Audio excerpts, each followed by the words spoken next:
Hi Stampers, it's Meg from LovenStamps for another LovenStamps studio tour, and it is Monday. So we are going with a Monday kind of topic, which is cleaning. I don't know about you, but it's never my favorite topic. So for me, cleaning is about how to be quick and easy so that I have more time for crafting and I can spend less time cleaning, right? Okay. Good morning, Donna.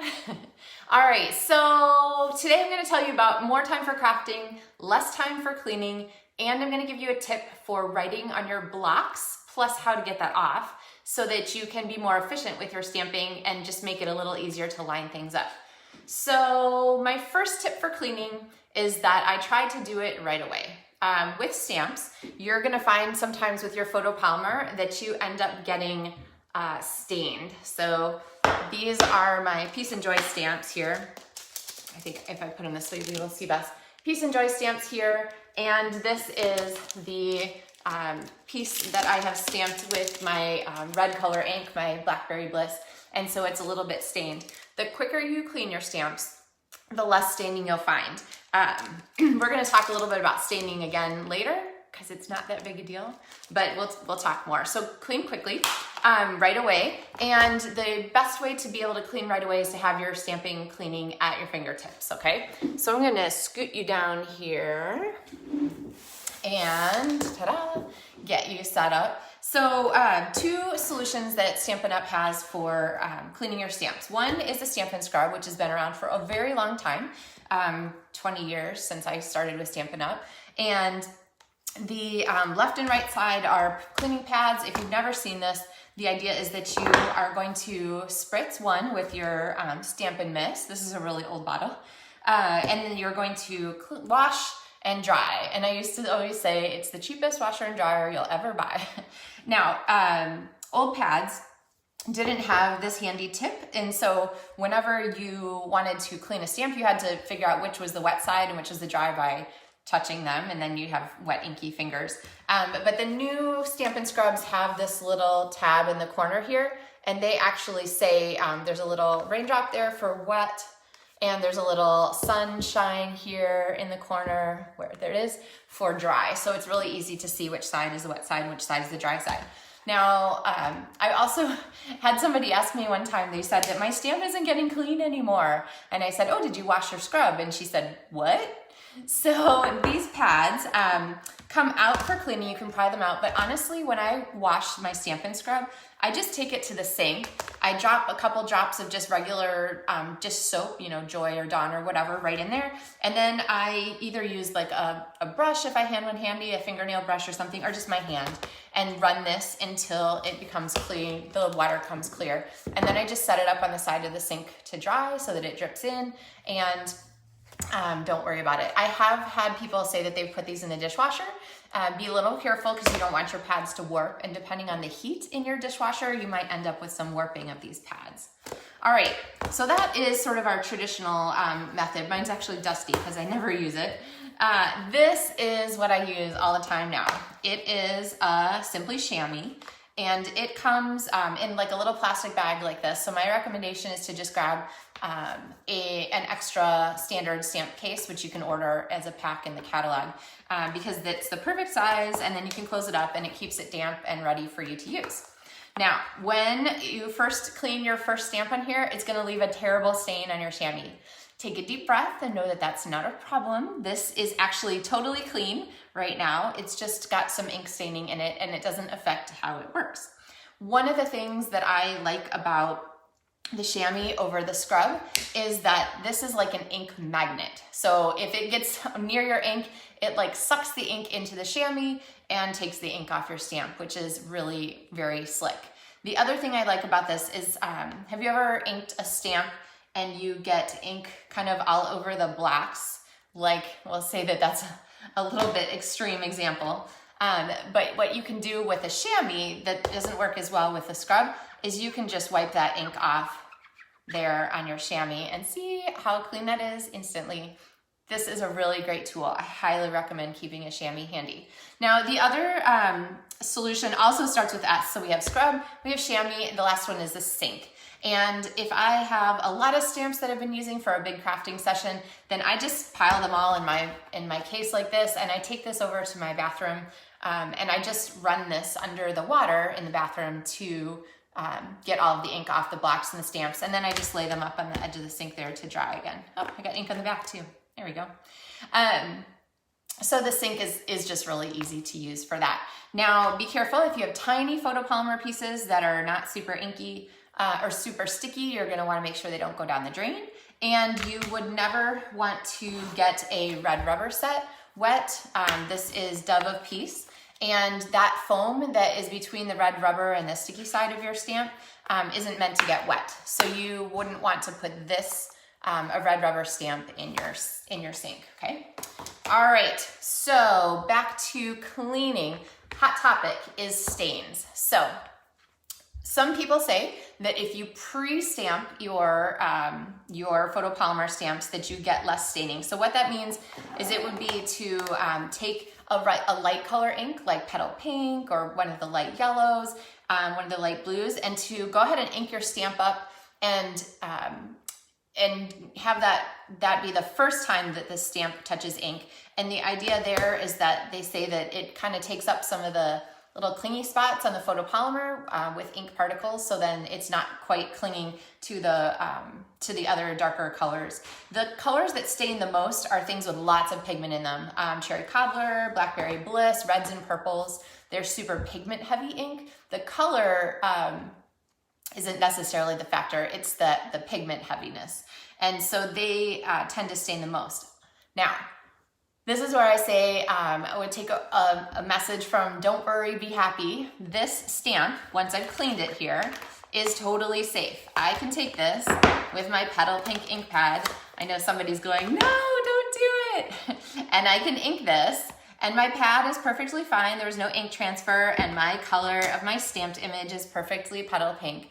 So really don't worry too much about the staining. It's really not that big a deal. And in some cases, I actually find that it's helpful. So when I go to stamp, if I have a stamp that's super stained like this, it's really easy to see through the black, especially if I'm using a light color ink, where normally I would have a hard time seeing where the stamp was and where the image was and where the outline of the photopolymer is. If that stamp is stained, it's super easy to go ahead and see exactly where I'm putting it. And so if you're trying to line things up with photopolymer, that can be a feature. So don't worry about the staining, it's okay. All right, now, next thing with photopolymer stamps, sometimes people find is that their stamps over time can lose a little bit of stickiness. And a solution for that is really simple. You just take your stamp, take it to the sink, and just rinse it gently with water. And maybe if it's really having like gotten a lot of dust buildup or embossing powder buildup, if it got a stray powder all over it, you can use a little bit of dishwashing soap, Joy or Dawn or whatever, to help to rejuvenate that photopolymer, but they should stay pretty well. Now the other part of that not stickiness is whether your blocks look like mine. Here, there you go. Can you see? There you go. Look at how not clean that is. It's got junk all over it.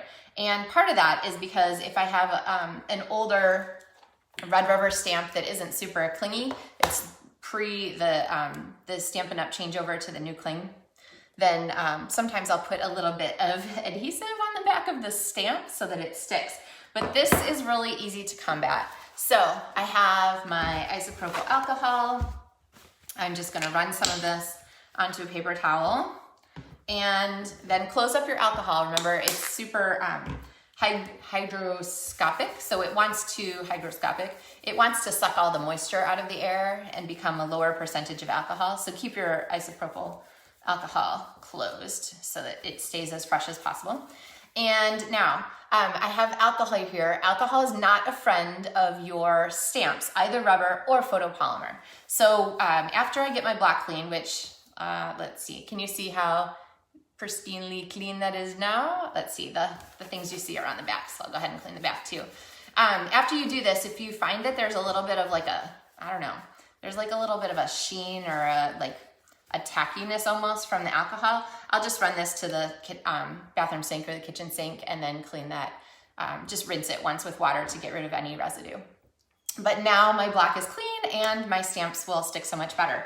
So another thing you can do if you're not wanting to haul around a bottle of rubbing alcohol and you want to have clean blocks is you can get those little prep pads for like cleaning little, you know, cuts and stuff for first aid. They come in little individual square paper packets. Those are an easy thing. And while you have this out, you should, of course, go ahead and clean the blades of your paper snips carefully. Try not to make an injury to myself here on Facebook Live. But that alcohol is great for getting the scuzz off of your scissors too, okay? All right, so I promised you a stamping tip that uses sort of a trick to get your stuff lined up really well. So I have here the stamps from Poinsettia Petals, and I have 2 ink colors, and I have this berry and the berry fill-in space because it's a 2-step stamp set. And one of the things that I find I'm always doing is when I stamp something, so say I'm gonna stamp here, now I have to figure out where these berries go, and I'm rotating and then I'm not sure. Okay, so once you figure out what the orientation is, just write on your stamp blocks. So this is a Sharpie. I'm gonna figure out that this is the way this is gonna go, and then I'm gonna write top right on the corner there. And then on my block, for the base, I'm gonna also write, I've written already, top right. Can you see that? Top right on the other corner of the block. So now I know that it's really easy to line these up. So I've got my stem stamped, and then I can stamp my berries, and then it's your top right, not mine.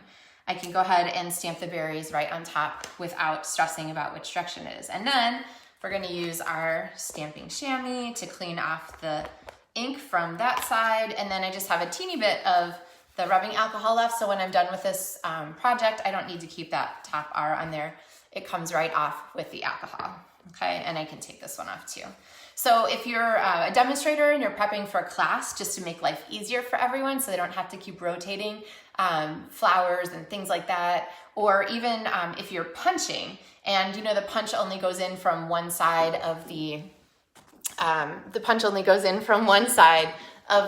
paper, then kind of I write a little reminder to myself once I've got my stamp mounted, and I'll just say like top or up or something like that, so that I know that that's the side that I always have to put in on the punching paper, so that I'll be able to reach it. So, all right, I think that's it for cleaning. Just keep it short and sweet, right? Because who wants to talk about cleaning forever on a Monday? Oh, you're welcome, Lana. I'm glad you found that helpful.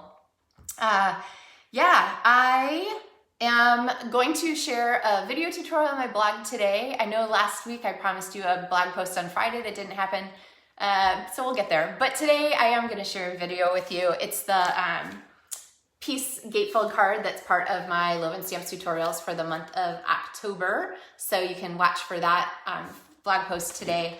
And tomorrow on LovenStamps Studio Tours, we are going to talk about embellishments. So I'll talk a little bit about storage, and then I'm going to give you an extra crafting tip on how to use my favorite embellishments, which right now, well, leave a comment if you have a guess for what my favorite embellishment is right now, and we'll see what it is tomorrow. So thank you guys so much for watching this morning. I hope you have a fabulous week and lots of crafting. If you had projects you did over the weekend, you could go ahead and share those in the comments too. Let us know what you did.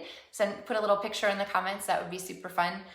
It's always nice to kind of get inspired by each other and different ideas. So, all right, happy stamping, guys. Have a great day.